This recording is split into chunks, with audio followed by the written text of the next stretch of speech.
That's it. We're live, fellas. Good Good evening, folks. We'll let a few people jump on here. We'll introduce everybody. There's 2 people on there already. Maybe we'll get more than 2. Oh yeah, we're gonna get some more. We're gonna get some more on here. We got Darbone's best. We're gonna have plenty of viewers tonight. That's right. Wow. They're hoping you go. They're hoping you're gonna drop a hint.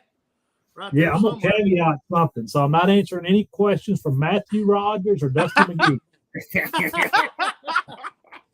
But hey, we Matthew doesn't need to know anything about. He doesn't need to know anything about Darbone, but he'll still ask some questions I don't need to answer.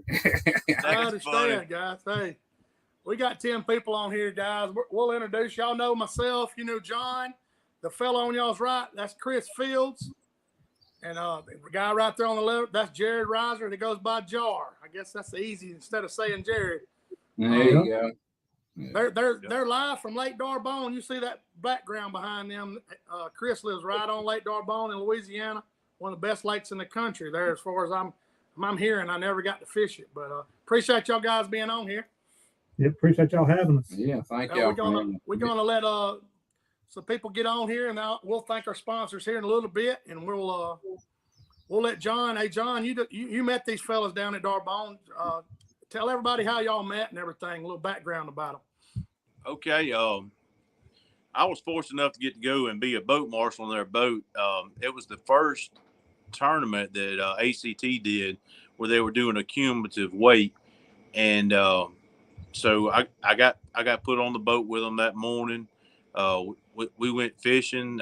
Darbone, like you said, is kind of their home. And man, talking about an amazing experience fishing with these 2 guys. Watching somebody that can synchronize that long pole, like Chris would flip in there, he coming out, and Jar would flip in there. I mean, it was just constant. They were on that fish. And if somebody caught a fish, one was going to the back of the boat, the other was on the trolling motor. Jar said, I don't think you are left-footed, but you learned to fish left-footed, hadn't you? Yeah, that's the only way I know to run a trolling motor. Yeah, all right. So, I mean, watching them together, a lot of people have a net man and somebody fishing. Those 2 right there are just hand in hand going together. Awesome. Running those long poles, it was amazing to watch. But we kind of, we're all fishermen talking the whole time, and they had the best setup for a boat marshal I'd ever seen in my life. All right, so they knew that tournament setup with a cumulative weight was going to be different. So if you've ever had anybody in the boat with you before, you don't want somebody in the back of the boat, left or right, moving side to side. So they had a seat for me right there, right behind them at the step down in the middle. And, as a fisherman, if you get set up on a fish, you don't want somebody moving around the back of the boat. They had me right there. I could weigh the fish. Whoever caught it, we'd verify it, write it on the score sheet, and we were done. They were moving on to the next fish. Hey, that's just, I guess, Chris, your background, aren't you an engineer, Chris? Yeah, I am. Yeah, he's used to make a spreadsheet. He's organized, so that just carries over to the fishing, I'm sure. How long you guys been fishing together, Chris and Jar? How long y'all been fishing together? Probably since college. I mean, we're 39 years old, so probably 20 years, pushing 20 years. So. That's awesome. So we really used to duck hunt a lot together, and then that kind of boats don't make it to Louisiana, so now we just fish a lot together now. That's good, man. And you got relationships, so you know each other's habits and what to do and can't do and can do, and that makes for a great team right there. I was gonna share everybody. Let's see. This is these fellas, a little bogger. This is their resume, really. I don't know if you see all those wins and first places and everything. I'll probably post in the comments where y'all can actually look at these guys' credentials right here. It's amazing. If you go to Darbone or Ouachita River, you're going to run into these 2 fellas. So y'all better get your questions ready. And like I said, y'all are mostly long pole guys, right? That's it. That's all we ever do. Which John can attest. We don't fish long poles like a lot of other people fish long poles. I got you. We do a lot of pitching. We're trying to get on fish when they're 30 foot away from us. So what size weight do you normally run above your jig if you're pitching like that, Chris? That's another thing we don't do. We run 0 weight. See that's okay. So you're pitching a 16th, an 8th. What are you doing? I'd like to pitch a 16th, but a lot of times you can't because of the wind or even long poles won't let you. But we typically pitch an 8th. But I'd rather pitch a 16th than anything. So what size line are you doing that with, Chris? 6 pound line. See, that's totally different than what length rod are you using? We use a War Pig, so 13.5 foot. I know. Okay. Shane, I stole a lot of stuff from him. I understand that. Hey, that is that is a total different setup for most long people.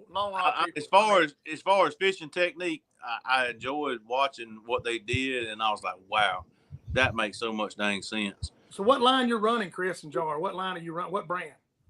We've run a lot of line and just strand originals. What we keep going back to. I can't. I've tried a lot, and I've tried a lot of the names, and I understand. The regular strand originals, what I like the best, honestly. Hey, Bill Dance's been chunking that for 50 years. Yeah.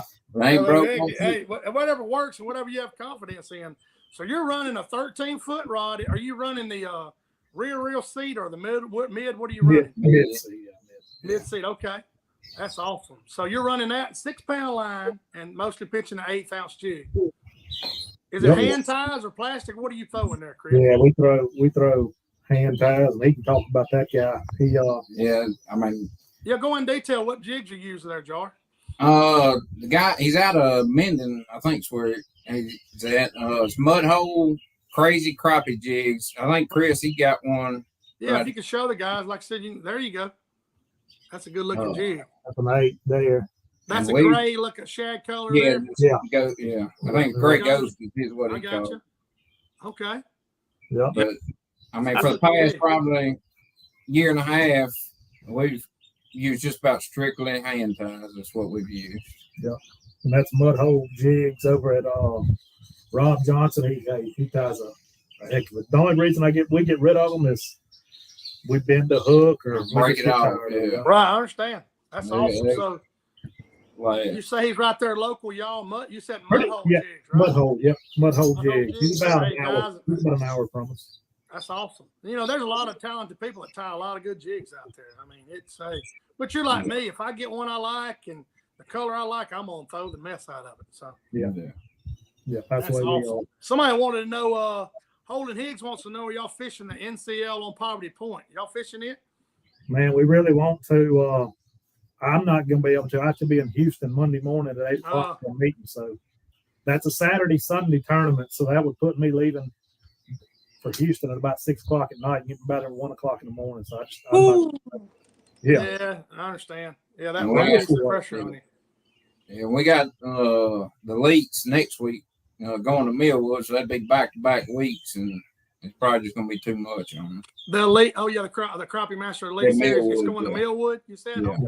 Hey, Jar, tell them what you did this week trying to beat the rain. You're talking about fishing tournaments and how y'all work stuff in. He's going to Houston.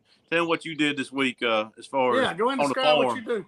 I'm a farmer, and we've been baling hay all week trying to beat the rain coming in tonight. And we probably did 600-700 rolls of hay this week. Man, that's a lot of work, man. Woo! Yeah. But we got it all up this evening. We just finished up about an hour ago.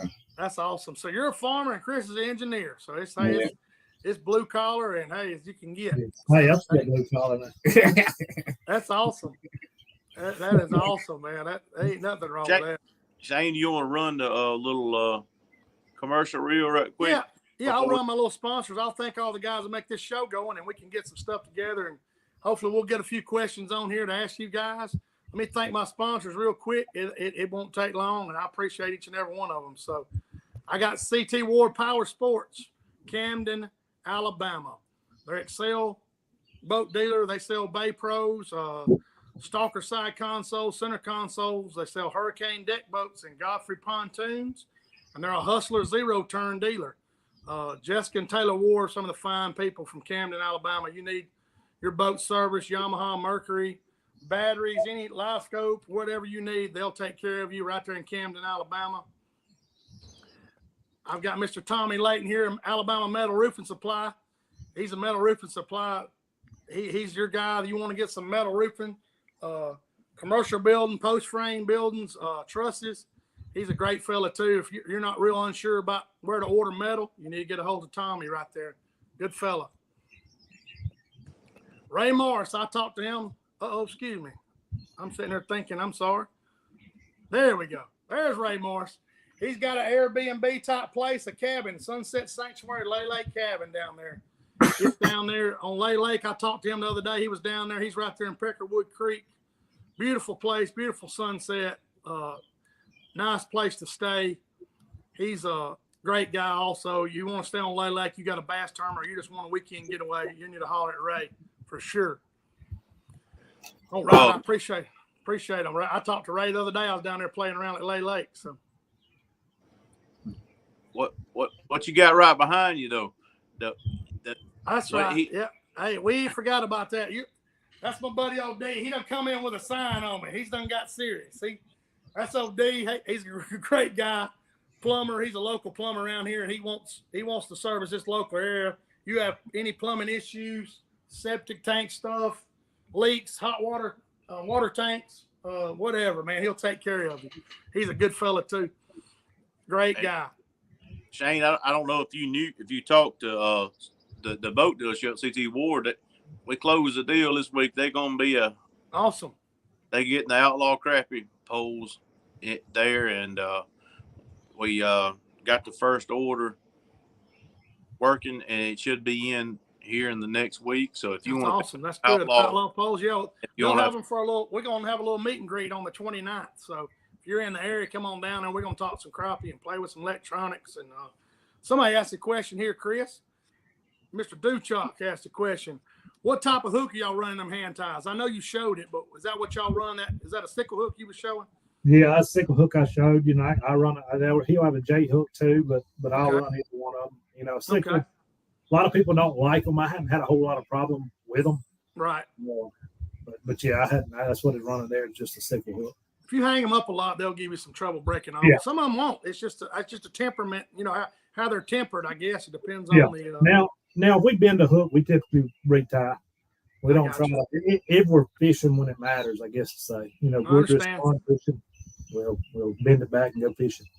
I understand. It's kind of like boat flipping versus netting, ain't it, Chris and Joe? Right. You know, you got to take a little extra precaution. You know? That's why you set the hook on one of them 2-pounders. Hey, you don't want to, especially to get him down up in that jaw, you know. Yeah. Sometimes we practice netting fish more than anything because that's just what we don't do. That's right. Rick Reap said Chris and Jar, he's bringing turkey breast to Millwood. So I don't know. Y'all eat good if y'all frying some turkey. We're staying with them at Millwood. We're gonna eat good while we're up at Millwood. Hey, that's part of the fun right there. It's just the camaraderie of eating good for sure. Yeah. You can tell by me I'm gonna eat good. Hey, every time I try to order a shirt, Jar, I click on XX or triple and it says out. So there's a lot of healthy people in there. You know, I try to order one that says out of stock. I mean, come on, man. Y'all need to lose some weight where I can order me a shirt. Yeah. That's right. That's the way I am, buddy. One thing we do is eat a lot. Jar always keeps us healthy on eating. That's for sure. Yeah, John knows that. My father-in-law, they got a processor here, and I've been catching some wild hogs, and we had some sausage on, link sausage and summer sausage on the boat. We ate good while he was our marshal. I got to tell the funniest story though about that. Go ahead, John. So the whole time, you know, they got sausage going on the deck, and I'm loving it. And he breaks out that summer sausage. It's delicious. And Chris is funny now. You watch him. He'll be eating that sausage and see a fish. And he'll set it down on the deck and catch a fish, and then pick it back up off the deck and be eating the sausage. Hey. Gotta do. It's important. It's important. He said, "Oh, it's a fish." Most of them. Hey, you don't want to choke on it, setting the hook and getting it sighted. You don't want to die with a piece of sausage in your mouth. That's right. That's funny. Hey, that's part of the fun too. Good thing about crappie fishing, it is fun. Even if you're in a tournament situation, you're having fun, man. You're not stressing over. You know, you might think you made the wrong decision on your location or the fish are aggravating, not biting, but really nothing you can do about it. You just got to put your head down and go fishing. So I we want make a to lot talk of wrong about decisions. a tournament setting that happened while I was on the boat with them. How good crappie fishermen are. I mean, you probably wouldn't ever see this in the bass world. So Chris and Jar had a problem with the trolling motor, and they were working on it, and it wasn't acting right. And Lamar Bunton was fishing right close to where they were fishing, and he's like, he said, Lamar, I said, you got your remote for your oil tracks on the boat? And he's like, yeah. He said, can I borrow it? So they took the boat over to somebody that's actively fishing in the tournament. Lamar let them borrow the remote for their trolling motor. Yeah. And I mean, where else would you get that kind of, good, people trying to help each other out? Lamar's a good fella too. Yeah, we got to thank Lamar for trying to help us on that. Yeah. Well, you don't want to get beat by a piece of equipment. That's just you don't. I don't want to win that way. And I sure. Yeah, we were in Oklahoma on the Eufaula, and our screen went black on Friday on the first day. And we had three people there. We had we used Matthew Rogers' screen, but we had Patrick Stone's. We tried to use his first, but his wasn't updated. And that's like, I'm not updating anybody's stuff. So, and then Jordan Sanders wanted us. Yeah. So I mean, like you said, they could have just said, "Well, we ain't got to worry about those guys. They don't have anything to fish with." They tried to help us. Well, like I said, you don't want to win that way, and you don't want, you want somebody to help you also. A lot of people bring extra grass and all that stuff. That's part of the crappie community. It is a huge sharing community. I preach that all the time, not just on this show. It's a sharing community. It is. It's a little different than bass community. So.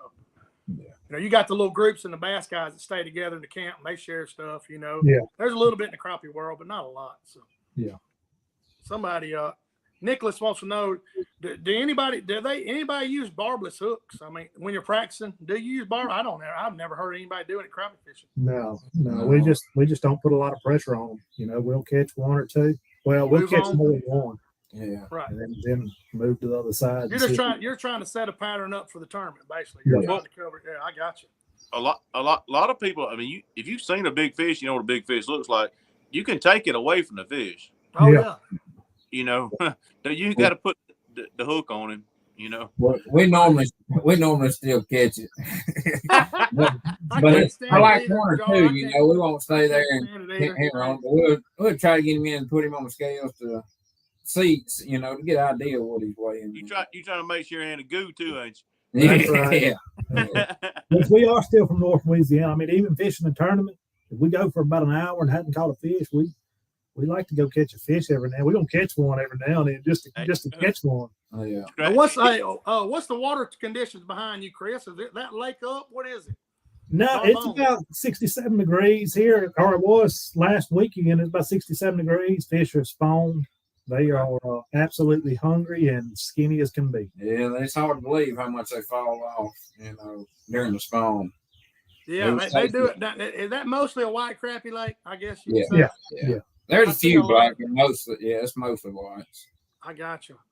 Yeah, I figured it was. But the lake is about back down now. Okay. Close. It was up a couple feet a couple of weeks ago, but it's about back down now. Is that lake pretty? I know the Red River gives people fits. Is that lake pretty safe to run there? No, it yeah, it can be pretty tough. It can be pretty tough. Is it stumpy? What are we dealing with? Stumpy, yes. Don't get out of the boat lane. Yeah, do not get out of the boat lane. If anybody comes, whatever you do, if you get out, you're in trouble. I mean, I can't tell you how many people I've seen run across stump fields, and I don't know how they don't die, honestly. Yeah, man, I see them. Which we actually hit one right on the edge of the boat run. It was Crappie Masters. It was real foggy, terrible fog. You couldn't see 100 yards in front of you. Right. We got right on the edge of the boat lane and hit a stump with a lower unit. Ugh. Yeah. Hey, it is stumpy, definitely. Chris and Joe, I want y'all to talk about something that I didn't notice until I looked at it, and I remembered y'all telling me about it. Forgotten when y'all won the ACT national championship. y'all won by 1/100th of Yep. a pound. Yeah. Can y'all talk about? Just talk One about 100th. What year was that, Chris? 100th of a pound. Yep, 1/100th. Yeah. 2021. Yeah. It was actually March of last year. Of 2022, but it was for the 2021. I understand. Okay. Can y'all talk about what went through y'all's mind through that whole process and First off, first day, second day, and then being that close? It was actually a 3-day. Yeah. It was a 3-day. 3-day. Okay. Yeah. All right. Yeah. So first day, we honestly felt good the whole way through because we were on really good fish, and we fished about 3 spots day 1, and then we fished another 2 spots on day 2, and we didn't even touch those spots, and they were where nobody could, so the wind picked up real bad. Right. I know the first, and I think the Jinko boys were in second. We were in second. First place team was our buddies, Mark Taylor, Ken Myers, they're good buddies. And then I think the Jinko boys were third, and they were all sharing fish in a relatively large spot, but not big enough to take that much pressure. So we were going to fresh fish on Saturday, or I guess Saturday morning, the last day, day 3. So I felt good about it before the tournament. Now when Clay Gann and Todd Froby threw up 15 pounds on postponed bite. Ooh, that's a big fish. Yeah, we knew it was going to be close, but not that close. I mean, they actually moved the weigh-in to right there, right on the courthouse in Farmville, and we did a drive-through weigh-in. Okay.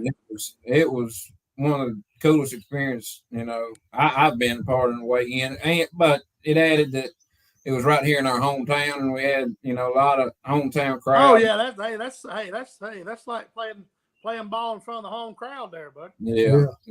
And but there's a video that Chris sent to me after I think his wife took, showing my reaction while the scales were bouncing, because the scales bounced back and forth right over it, and then it just barely settled. So you said one. What is that? 0.0 what? What did you? 0.01. Yeah, one drop of water. One drop of water. I didn't want to say it wrong, so that's what I was thinking. Yeah. 100th of a pound, 0.01 pounds. Yeah. And the thing is, I thought it was higher, so we put our weight up. And I honestly thought we were going to lose by 2/10 whenever you just did the calculation, how you've been weighing. And when we put it up, we're actually like 3/10 up. You know how scales get; they'll be on the high. You'll get a pretty good idea. I was like, we got it. About that time, it dropped below what we needed. I think we did put it 15 or 13.54 or something. And then it dropped below it. I was like, oh, we lost. And then it ended 100th above. So man, and the whole time, that was a big trophy and a little money on the line there for that. Ooh. Yeah. And the thing what about it is, what did that thing pay first place? I think 16.5, 16.5, something like that. That's awesome. Hey, that's a payday, buddy. Hey, there ain't nothing wrong with that. But those fish flopped I bet you they flopped a gallon of water off of them. It was flop. You're just like, come on, lock it in. Yeah. Man, that's some anxiety right there. They give you some anxious moments there. That's awesome. So y'all's next tournament's Crappie Elite, you said, in Millwood. Yeah. They actually have a little one here on Narbonne this week. I'll probably go fish. He's going out of town, but I'll probably fish. I got you. I seen where you fished one not too long ago. What was that? North Louisiana Crappie Trail. Right. Yeah, and Crappie Kings the weekend before that. Crappie Kings. That's the one I was talking about. Yeah. Well, Shane, what's remarkable about them is it isn't just that lake fishing; they're good on the river systems too. And Red River's rough. Man, I remember a lot of people. Well, Red River was rough on us too. Hey, pre-fishing, we caught one fish. Everybody's calling us liars, but we caught one fish pre-fishing out of like 2 days, 2.5 days. Well, I've got a question for y'all. Everybody tears everything up on Red River. What is y'all's success story to not ruin everything on your boat? On the Red River, we didn't run very far. We ran across the river. That's all, just across the river. Luckily, they made it where you could trailer. We didn't. If we'd had to blast off from there, we would have tore up, all kind of stuff trying to get to where we went to. Yeah, we run. The Red River is probably 200 yards wide right there, and we run across it. That's about the only running we did, and we still hit a log that was submerged. Yeah. I remember seeing videos and pictures of people just tearing stuff up, getting towed in right and left. Yeah, but it was fun. It was fun to fish. Once that weather kind of stabilized a little bit, it was fun to fish. It was. Well, I mean, we didn't think we were worried about catching 7 fish, but like I said, we caught 1 fish creek fishing. Man. And then the first I think 5 minutes, I think he caught like a 230. I think. And we said, "Here we go, let's go." Hey, what that smile look like between y'all when y'all had that? We said just how we planned it, just how we were going to work out. Hey, then they thought you was really lying. You coming in with I know. Yeah, they sandbagging on me. We act like Matthew Rogers. I don't ever catch nothing. That's what he always says. He's a shyster. Don't think he can catch them too. Oh yeah. He was on the show a couple weeks ago. He gave out a lot of information just like y'all, because these guys that's just tuning in. That's Chris Field and Jared Reiser. They use 13-foot long rods, 6-pound line, pitching an 1/8 ounce jig. 30 feet. Is what they're telling me. So, which is a total different setup than a lot of people do. And it's very successful. It shows by their little resume there, winning all those tournaments. So that's is it y'all? You throw a 24th inning or just 8th or 16th? Is that no? I'll mess every now and then. I'll mess with a 32nd, and it really just wastes my time. It feels like I'll mess with a little bit. I feel like I get a few bites every now and then, but not really. I got you. So is that long rod let you kill that bait over that fish or that 8th? Does it let you just if you pitch and he don't want to chase and you can kill it over? Yeah. So that's what we'll do. If everything's going right, we're going to catch him at about 20 foot. Okay. But we will catch a lot of fish. If we keep on getting up on him, we're not going to stop the boat. No, you're not hitting the trolling motor. You're going to let it go on. Yeah. Till we get 12 foot or so, and then we're typically fishing like a lot of other people are. So we're really doing a hybrid of what a lot of people do. Yeah, that's interesting. Like I said, I talk to a lot of people, and I don't know anybody. I've ran that when I'm dipping wood, shallow. I ran a 16th when I'm dipping wood, with that longer rod, just like your typical minnow fishing would be, Yeah. Most of them, I'm not even live scoping. I'm just covering some water. So, Shane, I'd never done it before until I'm just gonna say a couple months back. Right. Maybe when I was on a boat with him, and I started after seeing it. Right. It's fun. It's a fun way to catch fish. It is. I think we had to do it. I think we had to do it because darbone fish are spooky. You hear everybody talk about how spooky the darbone fish are. Spookiest fish in America. Yeah. I mean, that's what everybody tells us, I had a guy, Brian Reed, fellas, I took out on a little electronics trip, and he couldn't get the casting down, and I put a 14-foot rod in his hand. He pitched it right on the fish's nose. I'm like, how are you doing that? He's like, I don't know. It feels good to me. So, you're just like, hey, go with it. That's the object, putting it where you want to put it. So, that's right. Hey, Chris, I want everybody to see how you put that 4-arm grip on that trolling motor head when it wasn't acting right. Hey, if Eric Cagle's on, you're my witness. If we would have beat him, because he beat us by like 2 pounds, and we were out for like 2 hours. So it wasn't 2 hours, but it was about 30 minutes or so. I'm just joking. Chris got up there in the front of that boat. He had that trolling motor head. He said, "It's gonna break or it's gonna work again or something." I can't remember what he said. It was a lot of bleeping that had to been done on that. I understand. Hey, I got you. But I will say this, John opinion, he said, y'all took that a lot better than I would have. Yeah. And they told me, they said, you sure did get quiet? I said, well, I've been on the boat when stuff's not working right. I know. It's not a good time to agitate. No, or even talk. I understand. Arthur Carlton Jr.'s he said he wants you guys to talk about some postpone, lake fishing and what your tactics are this time of year. Like when you go to Millwood, without giving away some information, what is your perfect scenario for them fish? What are you going to be looking for? Yeah, I think, I've heard it fishes a lot like darbone, so that's going to be good for us. Right. But typically any lake, and I could be, I'm not as smart as a lot of the guys that are out there, but typically on a postpone, they're exactly where they were before they went in.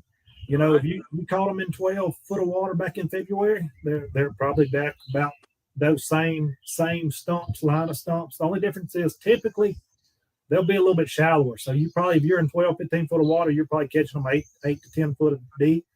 Now they might be 2 foot under the water, you know, next to that structure. And if you talk about millwood, we're going to do exactly that. We're going to go look for that type water. Figure out if we can figure out where fish would spawn. There's probably still some over there shallow. There's no doubt. There's some shallow right now on Darbone. You can go fill up the boat with 10-inch fish right now. Yeah, I remember you posted. I seen that where you said, "Hey, you want some eating fish? You can go have you know some fun on Darbone right now." Yeah. Hey, that's how we'll fish them there.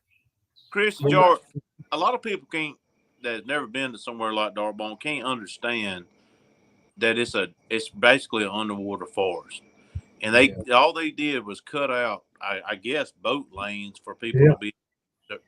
Explain to the people, you know, just if you're a typical day on Darbone, riding around and what it looks like on live scope and side imaging. There's like you said, unless they were on purpose for a ski area, for a lake, or for a boat run, there's very few areas that it's not like you're walking through the woods, just like you said. I mean, and the bad thing about it, like when it gets to 80's pool stage, and I absolutely hate 80 because that's where the stumps are. They're at the top of the water. Then. Oh man, them little nubs sticking up and a good little wind blowing waves, and you can't see them. You can't get around. When you can't get around, you'll be hung up on a stump. That's how many stumps it is. Yeah. But you know, if it gets 81, 82, 81, 81 and a half, it's a lot easier to fish. I got you. Go around them. That's awesome. We fish a lot of timber and stuff like that too. And people don't realize I'm looking for fish. I'm dodging a tree. I'm looking for fish. I'm dodging a tree. You're just playing, you know, bumper pool in there trying to go around and not hit nothing. And well, we fished on, you know, Crappie Masters day one. We fished that with a busted shaft on our trolling motor. It was busted all the way in half. Yeah. Man. We had to undo it and push it up we use the Ultrex, push it up into the knuckle up there so it would hold steel.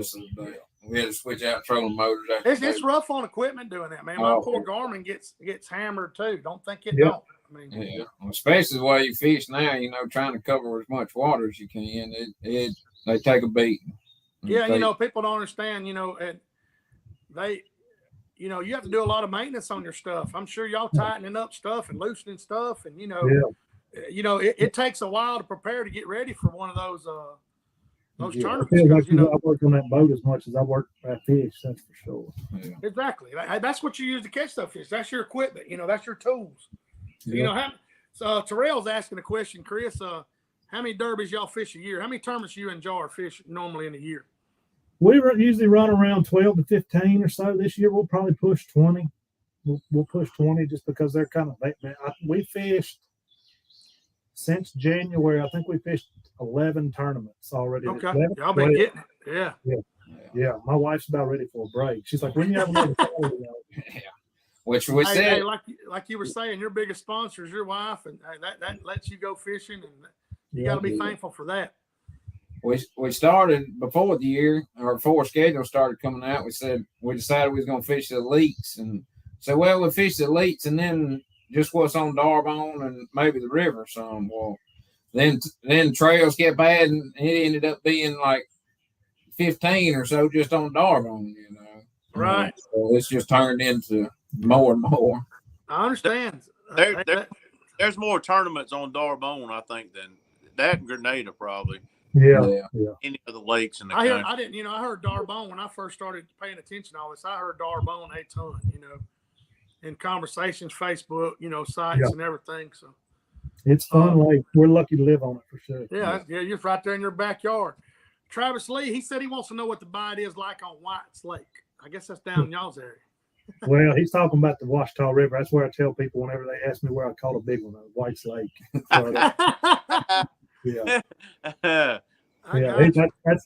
on the Washita River. It's pretty deep right now. As high as that river is right now. Okay, the river's high. Yeah. Yeah, that's why they opened up Poverty Point for that NCL. because the river's so high. Y'all getting a bunch of rain down that way, huh?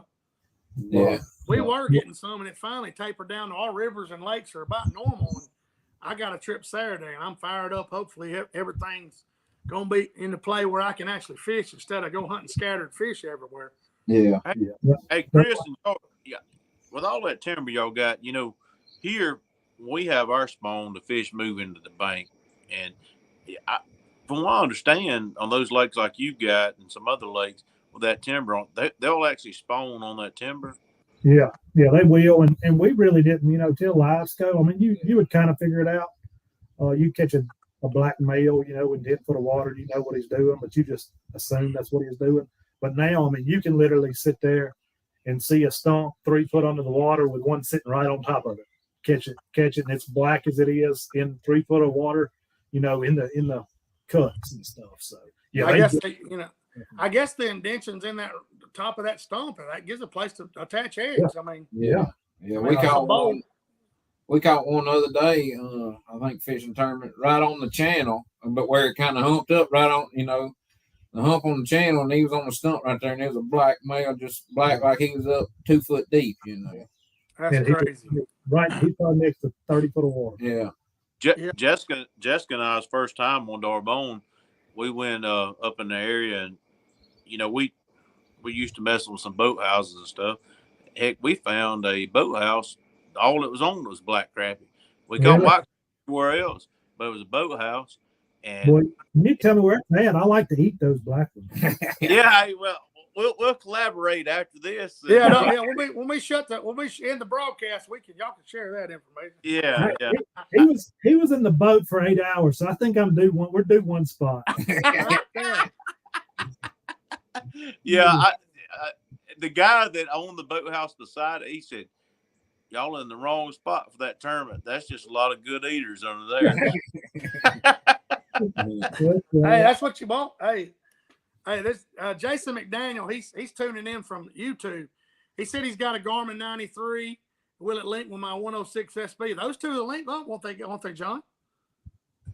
I don't think they will. I don't know. I don't know if I know those are both Echo Map series. I don't know if they will. I think they will. Well, I know you're not going to link them with an Ethernet cable because they don't have multiple ports in the rear of them. Okay. So if you go to the GPS map series, you can it has 2 Ethernet ports in the rear, and you can link those. I know typically when I talk to people about linking units, I try to drive them away from the 93 SV if they want to link. Now they might link as far as like Bluetooth capability, but I don't think you're not going to link 2 live scope systems to them. I got you. Well, like I said, I'm not really sure about that, Jason, but this fella right here, RJ, he said he has a 93, a 106, and a 126 linked together. Right. So. He's got them Bluetooth together. Okay. Well, Jason, that may be an option for you, buddy, if you can Bluetooth them together. So they will talk to each other. So yeah, what we're talking about doing though is like if you're at the front of the boat and you want your partner to have an additional screen, so you can link whoever's running the trolling motor and them see what you're seeing. If you want to do the Ethernet cable, you cannot do that with the SV series. I got you. Well, maybe Jason, you can get with Jason. You can I mean, he's got them linked probably for waypoint purposes. Right. I got you. There'll be people commenting in here too that's done it and fool with it. Like I said, we sat here and think about it and all that stuff. Hey, John, go on. I need to find that picture of Jessica and that big flathead. Chris, you seen that with them big old catfish they've been catching? Yeah. I need to find that thing and share it with everybody. Y'all can tell about it where I can go. Hey, Chris and Jar, I got to tell y'all, it's so funny. My youngest son, he's 8, and he's a little bitty guy. He's like the smallest one in his class, but he's feisty. So he grabbed a hold of that bush hook, and he started eating the thing up. He said, "Ooh, Daddy, no, that was too big. You got to get it." I said, "So my wife, if it comes to fishing, she's in, So she gets up there and she hangs a gaff off on that fish and gets in the boat. And, there might have been some cans in the very bottom of the boat when she left. And it looked like an explosion. Like a whirlwind was in the boat. Stuff was flying up in the air. We went to rolling on. Yeah, it would have been a good Jerry Power story. As soon as this thing uploads, I'll share it with everybody. Y'all ran some limb lines for catfish, right? We did. I'm gonna share this thing. Here it is. Here's that fish, guys. If y'all was wondering, there it is, right there. Yeah.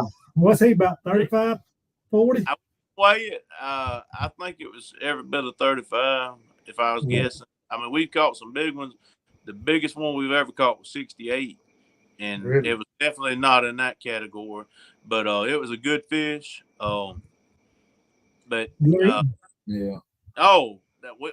try to do in the spring is just stock up on belly meat. You know, well, you know, like I said, hey, we talk about crappie fishing 100% of the time here, but when you can catch, you know, I've been following Patrick Stone and TJ Sands, and they're somewhere over in Mississippi destroying them catfish. Hey, I already got our Millwood meal made. So Rick Reed's bringing turkey. Patrick Stone's bringing us some belly meat. I got that lined up too. So we hey, there it is. You know, Stone's a good fella as there is too. I'm gonna get him on here one day, but we might have to speed it up a little bit. He's so soft spoken, you know. That's right. Back when we were younger and dumber, we in Darbon here, we used to go hog, you know, up on the boat ramps. And noodling. Yeah. Oh man. Yeah. I got a few scars to show that. Like, we got a buddy that I would he take did a little bit longer than us, and he got a hold of a Nutri-Rat. It bit him pretty good. I used to spearfish, and my old spear, my wetsuits, I'd cut the arm off of them. And you know, when you got bit, if you had that wetsuit arm on there, you wouldn't get eat up as bad. Yeah. But hey, do y'all do this when y'all do y'all's flathead meat? Like, I've got my special stash that's the belly, and I put YB yellow cat belly on it, and then I give away meat. That's the first thing. You were telling me I've never had it, and he was teasing me about it. Yeah. John told me that the belly meat on a yellow cat's like grouper. It is. I had grouper, but it's definitely a different taste. And I'll tell you you got to try this, John. I don't know if you ever did. You got to put Louisiana hot sauce on it. You know, people put mustard in it. Yeah.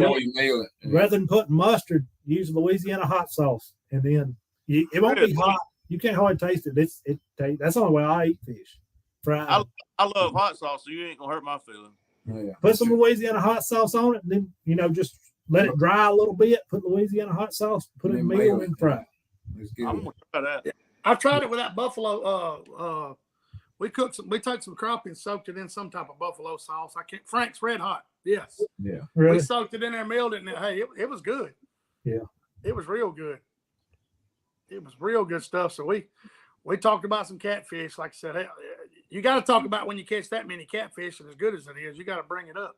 Yeah. Y'all gonna be eating wild turkey and belly meat. That's pretty good. Well, we'll see. We'll see if they come through. That's what they say. If Patrick Stone don't bring some as many as they've been sacking, I mean, that's what I told him. I'm surprised Peter hadn't called them on some of that. That's what I told him. Hey, they were loading up tables, man. I commented about a week ago, probably 2 weeks ago. I said about him bringing it. Then he posted a picture every day. And I just finally said, yeah, you got enough. You can bring some. I was kind of joking before, but now you ought to be giving that stuff away. If I put that video out there of what Jessica did, that catfish up under its chin, I'm sure Peter would have been hitting us up. She had to get him in. Yeah, you got to. Them big ones, you know, you don't play with them when they get to the top of the water. No. They got some muscle to throw that weight around, you know. Lord. Yeah, I don't know. Nicholas was asking, is bonita good catfish bait? I imagine it would be.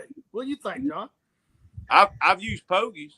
I mean, for blues. I've heard of pogies. I've heard of that. Yeah, I've used pogies for blues and channels. I don't see why bonita wouldn't be good. I mean, people use skipjack. It's oily as hell like a bonita is and bloody. I don't see why bonita wouldn't be good. You know what they're talking about, Chris and Jar, don't you? Bonita. No. It looks like a little small blackfin tuna, but it's a bloodier, oilier version of catching them on the Gulf. They fight. They get in big old schools. I've caught a bunch of them. They fun. It's fun to catch. Look like a little tuna is what it looks like. They do. Like a little tuna. They do.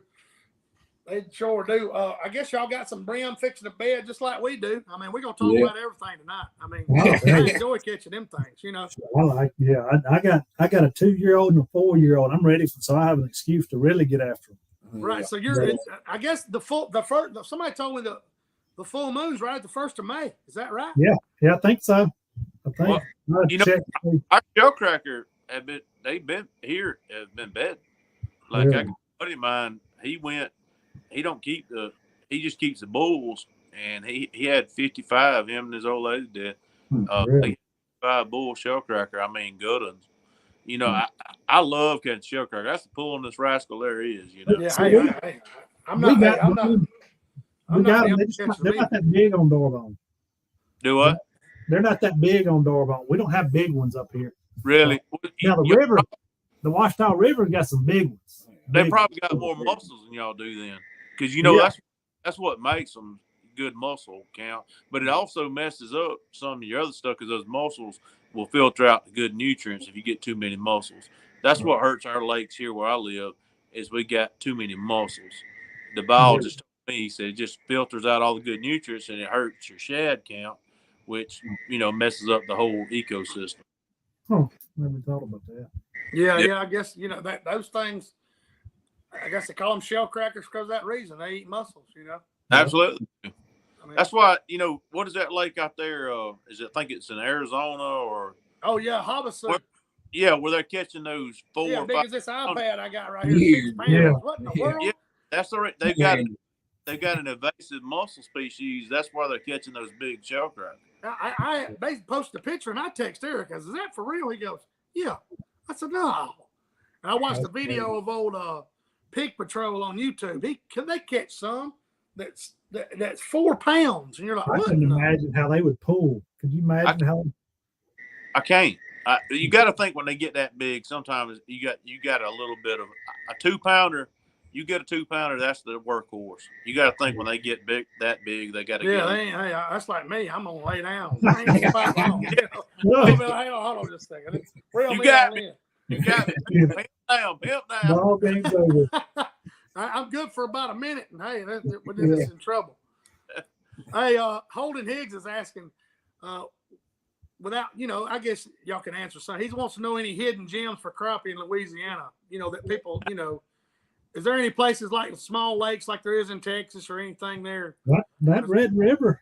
I mean, I'll be honest with you, that Red River I was impressed with. The Washita River. If you hit it right, if you hit that Washita River whenever it's falling and it's still in the woods and getting some of those lakes, it's fun as anywhere in the country. You just got to take your time and be careful, obviously, because I mean, a couple of years ago, I think it was when Eric Cagle, he won the national championship in September or October 1. I remember that. Yeah, 2020. It took 29 pounds in September, October. But the past couple of years, the river's been off. I think it's just cycling. Right? Yeah, they do cycle, guys. People don't realize, they do cycle. A lot of places. One year you got a bunch of big fish, and next year you got a bunch of eaters. A lot of people. The king, the best one, the biggest fish lake of all is going through a bad cycle. A lot of people saying this about take a hit, but I hope it's not, because I enjoy going out there. The past couple of years have been pretty impressive, though. Yeah, man. The 4 pounds. People bad mouthing live scope and all that, but man.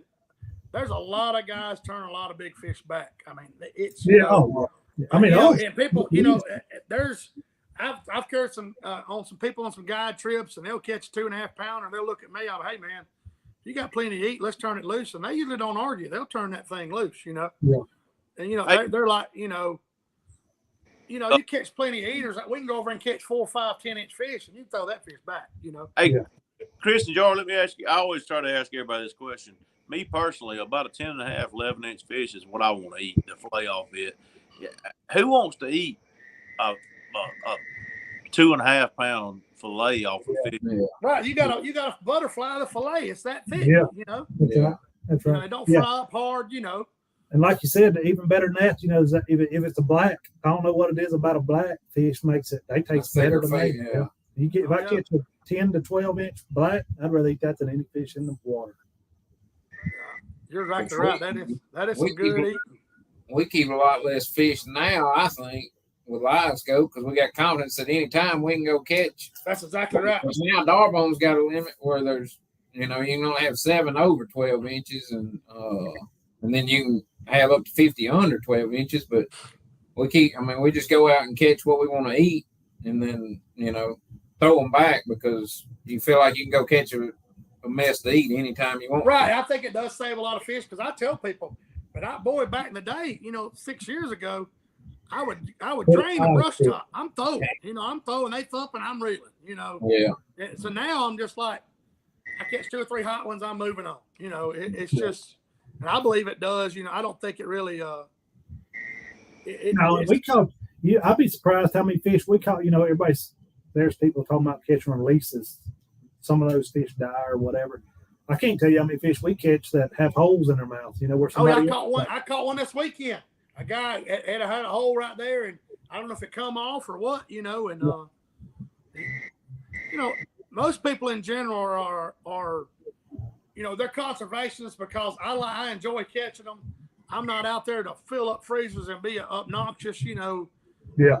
You know, most of my guide trips, we're catching 25, 30 fish. And, hey, we're going to the house, and they learn something, and we had a good time. And, you know, I'm not sitting there beating on those fish, you know.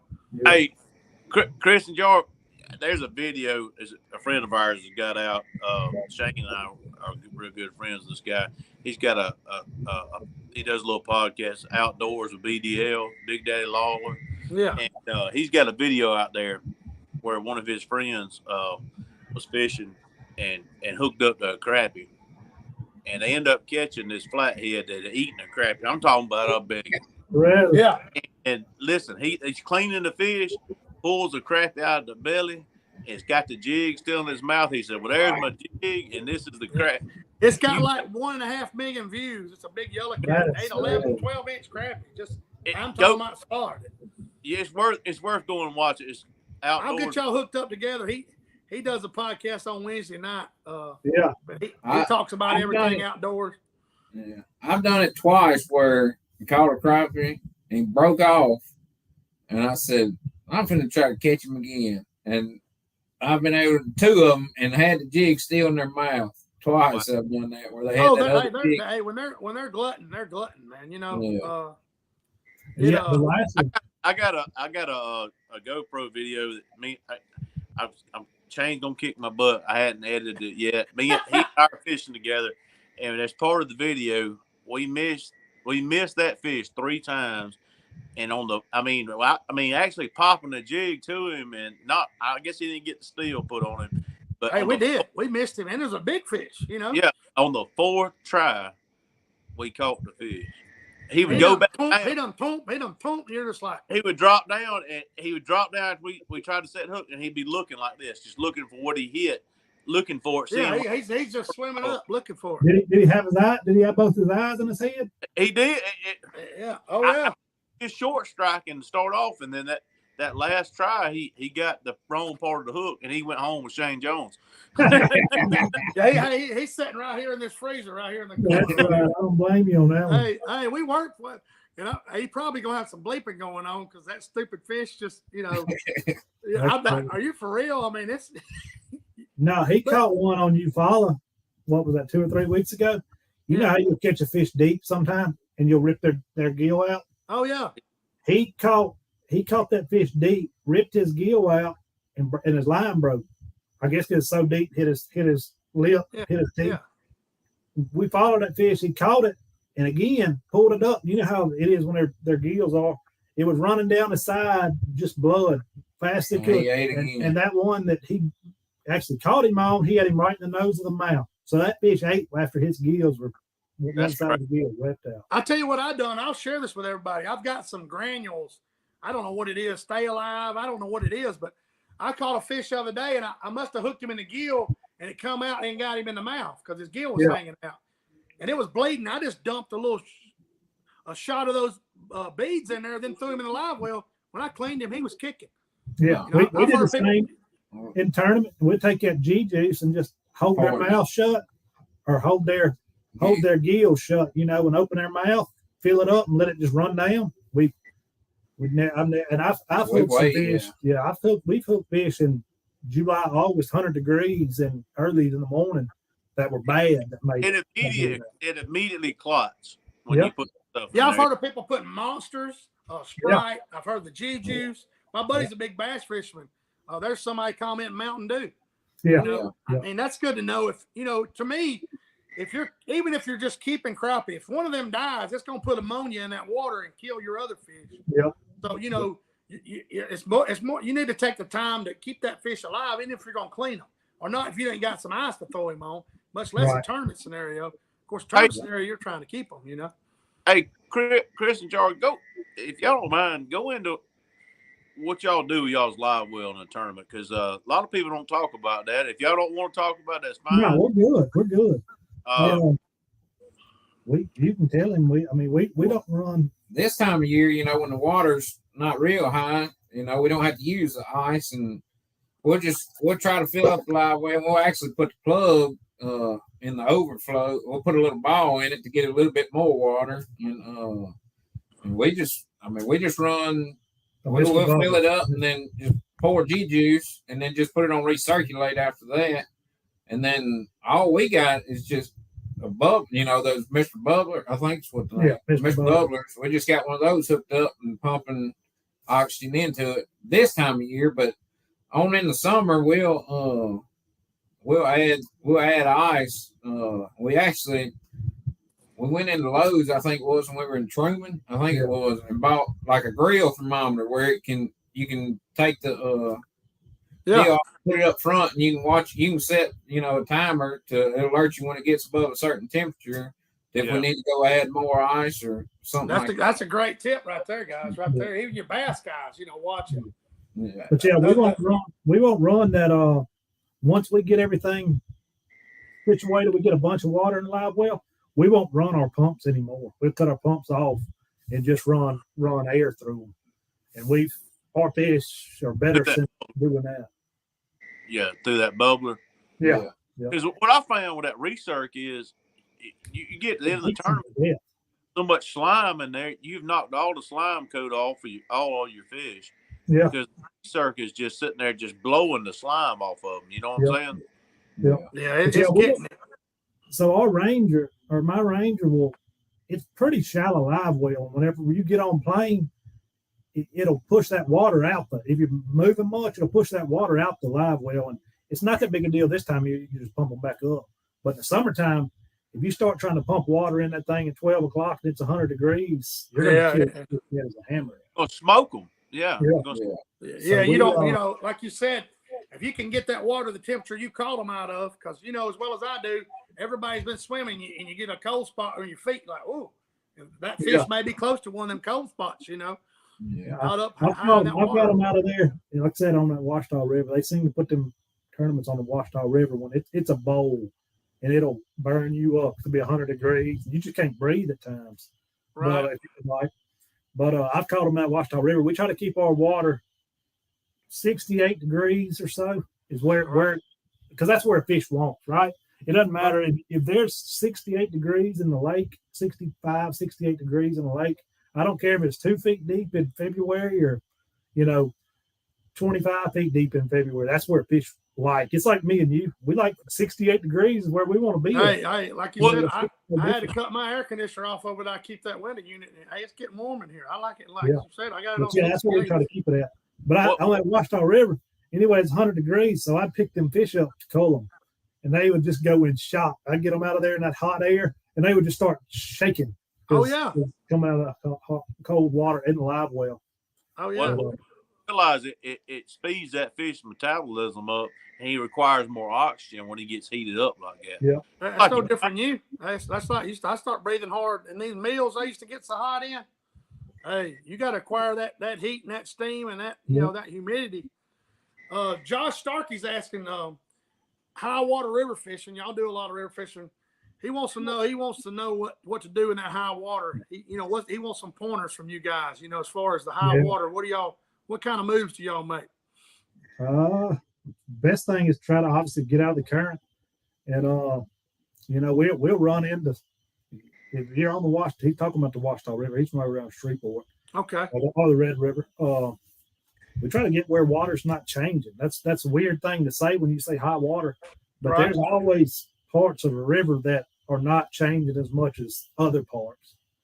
So we look for the most stable water we can find. Whether it's no current and it's still, it's still going to rise, but if there's less current, it's one less variable that's on that fish. Right. You're trying to get some at least some general conditions the same, not changing the whole time you're in there. Yeah, that's right. Muddy water, warmer water, The beauty, I love. I'm sorry, go ahead. You go ahead, Chris. I like river fishing a lot. The reason I say that, you either say that, well, I'll hate it for about 7 hours, and then you'll find fish for 1 hour, and they'll just be. Is the Alabama River that way? They'll just be stacked up. Yeah. Alabama River you'll go over a place, Chris, and it won't have 2 or 3 fish, and you'll swing back through there, and they just come out of the mud. You're like, where'd y'all come from? And you're sitting there and catch a limit within 100 yards. Yeah. But to me, in my opinion, river fishing makes you a better fisherman because it changes all the time. Yeah. It really does. It's not like a lake where, it's pretty much when a pattern gets stable, that's what it is. Yeah. But I like more current. I like currents because and you can see it. We've won tournaments on the Washita River, and last year it was pool stage, and we literally, it just turns into a big lake then, and it's not. This doesn't set up the way we fish good, I guess, on rivers, and we did terrible. That's the way it does to me in the Warrior River down here in Demopolis. I got a number that I like 76, 77. If it gets to 82 or above, I'm out. Them fish spread out, and I can't find them. Yeah. They're they just.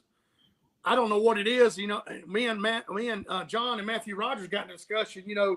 He was saying that those crappie got, that they got feelers on them where they know where they are, and they follow that current until they get somewhere, and then you don't ever know if the current's a little faster. That fish may go below the other fish, so they can't, get in a school. They don't bunch up. Right. Yeah, we actually had a hurricane come through one time on the Washita River. We finished second in ACT, and we were back in a cut, and Tim Blackley, Daniel Porter were sitting at the front of that cut all day long. Just fish were coming out of the river. Just darting in the river. And they caught over 14 pounds that day, but it was ACT where you couldn't bring 8 in your boat. Once you got to weigh in, you couldn't have 8 in your boat. Right. Get qualified itself. But I guess we were catching the fish. Like I said, we caught, almost 14 pounds, if I remember right, 13.5 pounds on day 2. Better than we did day 1. And I guess we were just catching the fish that got by them. They were sitting there catching the fish as they came in. Right. Eric was telling a story. Where were they at, John? Somewhere down that way. They fished another one where the guy cut the tree down on them. Where was that? And they were in a canal, and Eric said he come out, and they were backing up because of the tree. And he seen a crappie. He was like, Stone, there's a dang crappie right there. He said he blow it over the top of it. It's 1.25 pounds. He said they caught their keepers right there in that ditch. Yeah. That's the Red River. They locked him out. I remember that. Hey, at least he wasn't in there and they cut it. That's right. That's what, if they were truly, truly bad people, they would let him get in there and they're like, all right, we got him now. That's right. No, they don't want to fool with him. Yeah. That's just somebody that does that vindictive stuff. That's just, come on. Well, that's like the Washita River. There's a bunch of posted signs, and I guarantee you more than half them posted signs put up on there are from other fishermen. Right, yeah, I understand. They play in the game. I understand. RJ Hargett, he wants to know y'all's honest opinion on the new limit laws in Darbone, because y'all are the only ones that's first starting it. What do you think it's going to do to the fishery? It's definitely protecting some of the bigger fish, since you can only keep 7. It's definitely protecting some of the bigger fish. And, I don't know how many they're wanting to catch the younger classes. You know, they're saying there's too many of those, is what the biologist said. I understand. I mean, I don't know. I'll tell you in a couple of years, I guess, you know, how it protects the bigger fish. But I mean, I don't think, you know, Darbone is not going. The big fish aren't going to go to what Grenada is, you know. No, Grenada's a perfect storm, and it's a total different animal. Yeah, and that's what a lot of people, and RJ knows this. I'm not talking to RJ, but a lot of people around Darbone need to know we're not going to be Grenada. We're not going to be, you know, catching 4-pound fish. But at the same time, Grenada's not going to be Darbone. So I mean, I can go out here tomorrow, and if you told me to go catch 100 fish, I can go. I know I can go catch 100. That's awesome. That's a great fish for this. Hayden may have proved that wrong on Grenada. Just the average guys like us, you know. No. Yeah. We don't. I'm hoping to have him on the show in a few weeks. He's just a different animal, dude. For sure. But I honestly, I'm glad that they're doing something. I'll be honest with you, because there's some Facebook stuff around here like crappie post, and you see the same guys, especially in February, fill up keeping them giant coolers full. You know, and I'm fine with that. But then the same guy will post the pictures next time, you know, the next day, and then the next day. And then what are you really doing? You know, no, you're getting pretty, obnoxious with it and deliberate. You know what I'm saying? Yeah. I mean, I'm like you. Come on, guys. You know, you got fish. You know, I know people that get like that, and they're like, I'm trying to get some before, but. Like you were talking about Grenada, it's the same way Iowa deer hunting. Yeah. Alabama and Louisiana never going to be Iowa. It can't be. No. You know, the genes, the atmosphere, the growing conditions, the growing season, the way they pull the lake down. I mean, it protects fish. You know, but I'm glad they're doing something, because you're never going to know if you don't do anything. No. Yeah. You know. Yeah. And I think we'll see a big. I think we'll see if it's going to work as quick as next year, because I mean, Darbone's full of 2-pound fish in February. You can bet that. The question is, are you going to have those 2.5 pounders that were 2 pounders last year? That's going to be, is that going to happen? I don't know. Hey, time will tell. The problem with the biologists is they're like a couple years behind where they should have, sometimes the legislature slows them up, you know what I'm saying, and they're not, and it's not always the biologist's fault. It's just they can't get the people that actually can put it in play to catch up with them. Yeah, I just hope they keep it in place for a few years to see if it is going to make a change. Hey, but if it does make a change, it's going to put Darbone on a bigger map where people plan like myself say, hey, we're going to Darbone. We're going to go catch some big fish. You know, and it brings a lot of money. I was watching the Bassmasters. The numbers came out the other day from Knoxville. $35 million it brought to that town. Huh. Yeah, you're just like, man. When you think it's getting smaller, you're like, holy cow! They sold the place out. The Crappie Expo is going to be right up the road from my house here in September. Really? Y'all guys going to fish yet? You're going to have to see how life treats us. We'll see. Hey, it's right here up the house, up the road here. And me and John hopefully going to get a booth there, and we're going to have a CrappieKast right there. And, hey, y'all in the hunt, y'all can come hang out. And this is in my backyard. So, they know firsthand what the fishing industry can bring to a community, because Farmerville makes a lot of money. But they pay it out now. That's why they get so many tournaments brought to them. Yeah, we have a good administrative people around here that really they know what it is. I mean, we're getting a mega ramp that's they're talking about $10 million ramp that hold 100 boats and trailers with 3. I mean, it's stages, all that. I mean, that takes somebody to try to make it happen. They could. But that's right. That's like Demopolis, Alabama. They spent $2 million on that loss to get the ABT, the Alabama Bass Trail. They got them down there now. They had a 100-boat tournament down there last weekend. That people don't understand. We as fishermen, we're going to go fishing. Yeah.